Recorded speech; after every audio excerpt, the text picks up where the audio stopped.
Hello viewers, আসসালামু আলাইকুম। Welcome to our own creation. আজকে আমরা ইঞ্জিন ব্রেক নিয়ে আলোচনা করব। ইঞ্জিন ব্রেক হচ্ছে লাইফ সেভিং।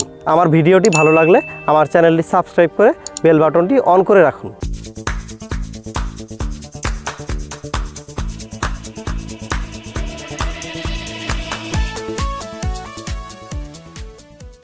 ইঞ্জিন ব্রেক কি আমরা জানি। বাইক রাইড করার সময় যদি ব্রেক করতে হয় তাহলে আমরা ক্লাচ ধরি, তারপরে হচ্ছে এই পিক আপ ছেড়ে দেই, তারপরে ব্রেক কষি। কিন্তু ইঞ্জিন ব্রেক এমনভাবে করতে হবে যাতে আমরা ক্লাচ ধরবো না, ক্লাচ না ধরে পিক আপ ছেড়ে পা এবং হাতে একসাথে ব্রেক কষতে হবে। ইঞ্জিন ব্রেক কেন দরকার? যখন আমরা বাইক রাইড করি তখন বাইকের মধ্যে গতিশক্তি তৈরি হয়। ধরুন আপনার বাইকটি গিয়ারে আছে, তাহলে কিন্তু আপনার বাইকের চাকাটি শক্ত অবস্থায় আছে, মানে চাকাটি হার্ড হয়ে আছে।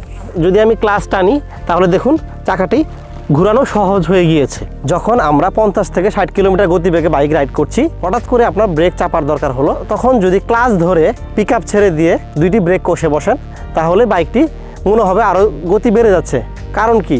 তখন আপনার বাইকে গতিশক্তি জমে আছে, তখন ক্লাচ চেপে ধরার কারণে পিছনের চাকা ফ্রি হয়ে গিয়েছে, বাইকটি মনে হবে আরও বেশি জোরে যাওয়া শুরু করেছে।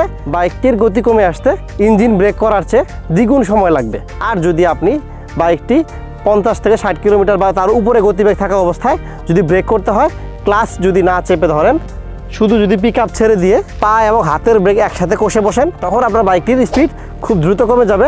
কারণ তখন তো পিছনের চাকা আর ফ্রি হতে পারবে না। বাইকটির গতি যখন 20 কিলোমিটার নিচে চলে আসবে তখন আপনি ক্লাচ ধরবেন, তখন ক্লাচ ধরে গিয়ার শিফট করে গাড়ির গতি একদম শূন্যতে নিয়ে চলে আসবেন। এটাই হচ্ছে ইঞ্জিন ব্রেক। ইঞ্জিন ব্রেক করলে তখন আপনার বাইকটি থামতে আগের তুলনায় অর্ধেক সময় লেগে যাবে। এই সময়টুকু আপনার জন্য লাইফ সেভিং হবে। ইঞ্জিন ব্রেক নিয়ে আমাদের কয়েকটি ভুল ধারণা রয়েছে। আমরা ভাবি ইঞ্জিন ব্রেক করলে বাইক নষ্ট হয়ে যাবে, বাইকের ইঞ্জিনে প্রেসার পড়বে বা ক্লাচ প্লেট নষ্ট হয়ে যাবে। সেটা একদম সঠিক নয়। যদি আপনি আপনার বাইকটি নিয়ম মাফিক ইঞ্জিন ব্রেক ইউজ করেন, সেটি আপনার ইঞ্জিনের জন্য কোনো ধরনের ক্ষতি হবে না, ক্লাচ প্লেট নষ্ট হওয়ার কোনো সম্ভাবনা নেই। কিন্তু একটা কথা, সেটি হচ্ছে আমি যে বলেছিলাম 15 কিলোমিটার বা 20 কিলোমিটারের নিচে যখন বাইকটি চলে আসবে তখন আপনাকে ক্লাচ ধরতে হবে এবং গিয়ার শিফট করে নিয়ে বাইকটির গতি শূন্যতে আনতে হবে। যদি আপনি বাইকের গতি 20 কিলোমিটারের নিচে এনেও ক্লাচ না ধরেন তাহলে আপনার বাইকের ক্লাচ প্লেটে সমস্যা হতে পারে। আশা করি আপনারা ইঞ্জিন ব্রেক সম্বন্ধে বুঝতে পেরেছেন। ইঞ্জিন ব্রেক কিভাবে করতে হবে তা আমরা প্র্যাকটিক্যালি দেখাবো। আপনারাও চেষ্টা করবেন ইঞ্জিন ব্রেকটি প্র্যাকটিস করার জন্য। হঠাৎ করে আপনি একদিন ইঞ্জিন ব্রেক ট্রাই করতে পারবেন না। আপনি একা রাইড করছেন, কোনো দরকার ছাড়াও আপনি ইঞ্জিন ব্রেকটা ট্রাই করে দেখবেন। তাহলে কি হবে? কোনো খারাপ পরিস্থিতিতে ইঞ্জিন ব্রেকের বিষয়টি আপনার মাথায় চলে আসবে, আপনি খুব দ্রুত এই বাইকটিকে কন্ট্রোলে নিতে পারবেন। চলুন আমরা দেখি ইঞ্জিন ব্রেকটি প্র্যাকটিক্যালি কেমন কাজ করে, কিভাবে ইঞ্জিন ব্রেকটি ধরতে হয়। ভিউয়ার্স, আমরা এই জায়গাটিতে এসেই বাইকের ব্রেক কষবো, এই জন্য এটা আমরা মার্কিং করে নিচ্ছি। প্রথমবার আমরা ইঞ্জিন ব্রেক করব না, পরের বার আমরা ইঞ্জিন ব্রেক করব, যাতে আপনারা পার্থক্যটা ভালোভাবে বুঝতে পারেন।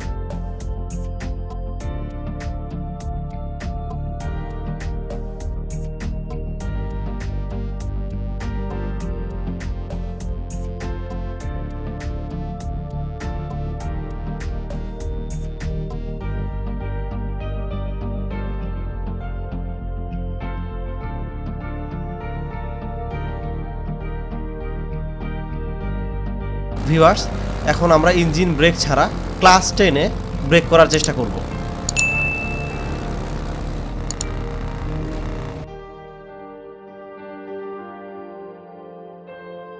আমার বাইকটি এই জায়গাটিতে এসে দাঁড়িয়েছে, এই জায়গাটি আমরা মার্কিং করে রাখবো।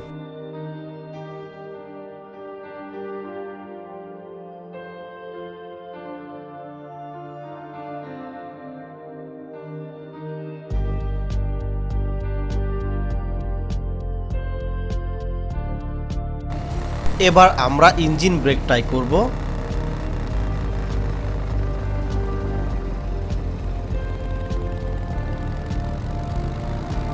ইঞ্জিন ব্রেক করার পর আমার বাইকটি এখানে এসে দাঁড়িয়েছে, এই জায়গাটিও আমরা মার্কিং করব।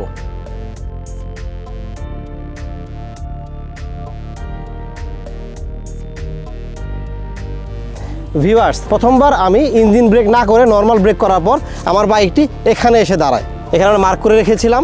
দ্বিতীয়বার আমি যখন ইঞ্জিন ব্রেক করলাম তখন আমার বাইকটি এখানে এসে দাঁড়িয়েছে। তার মানে এইটুকু ডিফারেন্স হয়ে গিয়েছে। আপনি যদি দেখেন প্রায় 12-14 ফিট ডিফারেন্স হয়ে গিয়েছে এখান থেকে এই পর্যন্ত। তার মানে হচ্ছে এইটুকু আপনাকে লাইফ সেভ করবে। যদি কোনো কারণে বাইকের সামনে অন্য কোনো গাড়ি চলে আসে বা কোনো গরু শিয়াল চলে আসে, তখন আপনি যদি ইঞ্জিন ব্রেক করেন, আপনার এতটুকু জায়গা আপনার বাইকে কম লাগবে। সবসময় আল্লাহর নাম নিয়ে রাস্তায় বের হবেন, সাবধানে চলবেন। পরিশেষে বলি, আপনার গন্তব্যে কখনো না পৌঁছানোর চেয়ে দেরিতে পৌঁছানো ভালো। আল্লাহ হাফেজ।